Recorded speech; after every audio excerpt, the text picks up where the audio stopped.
terhubung dengan Virginia Gunawan, jurnalis VOA dari Washington DC, Amerika Serikat. Selamat malam waktu Jakarta, Virgi.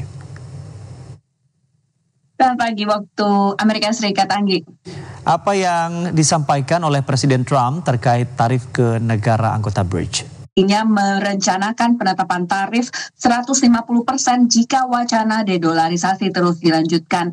Hal ini disampaikan Trump dalam acara Asosiasi Gubernur Partai Republik, partainya sendiri. Pernyataan Trump ini disambut dengan tepuk tangan oleh para hadirin, dan dengan gaya khas Trump, ia menyampaikan adanya kekhawatiran akan BRICS menggantikan mata uang transaksi dari dolar ke mata uang Tiongkok, yuan, yang kemudian Trump menyampaikan bahwa tak hanya penetapan tarif 150%, tapi juga Amerika akan menolak untuk berbisnis dengan negara-negara anggota BRICS, termasuk dengan Tiongkok.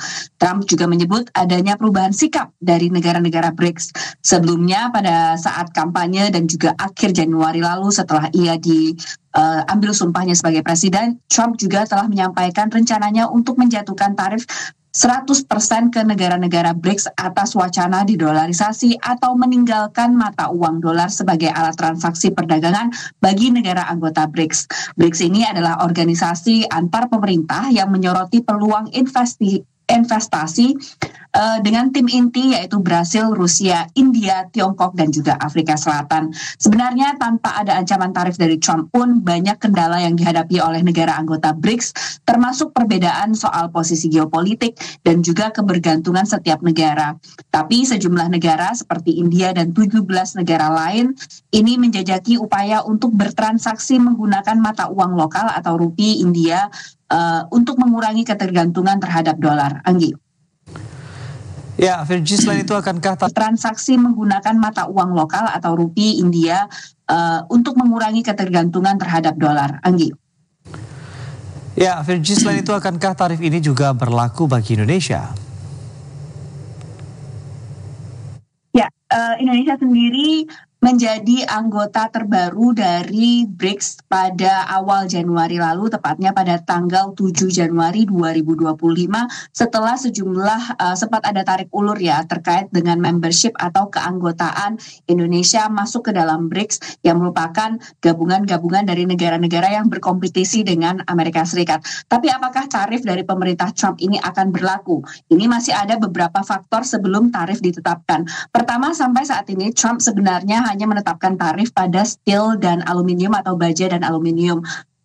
Selain BRICS ada juga memo yang dikeluarkan oleh Presiden Trump terkait reciprocal tarif atau tarif timbal balik terhadap negara-negara yang dianggap merugikan Amerika Serikat. Saat ini defisit perdagangan AS dengan Indonesia mencapai 17,9 miliar dolar pada tahun 2024 dan meningkat 5,4% dibandingkan tahun 2023 yang lalu. Jadi ada beberapa ancaman-ancaman tarif yang ditetapkan oleh Donald Trump dengan kondisi-kondisi tertentu, tidak hanya soal BRICS tapi juga soal reciprocal atau tarif timbal balik yang sudah dikeluarkan memonya oleh Presiden Trump. Namun saat ini belum untuk tarif-tarif yang ditetapkan atau yang mungkin akan dikenakan kepada Indonesia ini masih dalam tahap negosiasi, karena memang kalau kita lihat pemerintahan Donald Trump pada term pertama atau pada masa jabatan yang pertama ini lebih bersifat transaksional dan juga bilateral, hubungan-hubungan bilateral antara satu negara dengan Amerika Serikat itu lebih ditekankan, sehingga membuat banyak transaksi dan negosiasi yang dilakukan antara kedua negara sebelum adanya kesepakatan terkait tarif tersebut. Terima kasih atas laporan Anda, jurnalis VOA dari Washington DC, Amerika Serikat, Virginia Gunawan. Selamat kembali bertugas.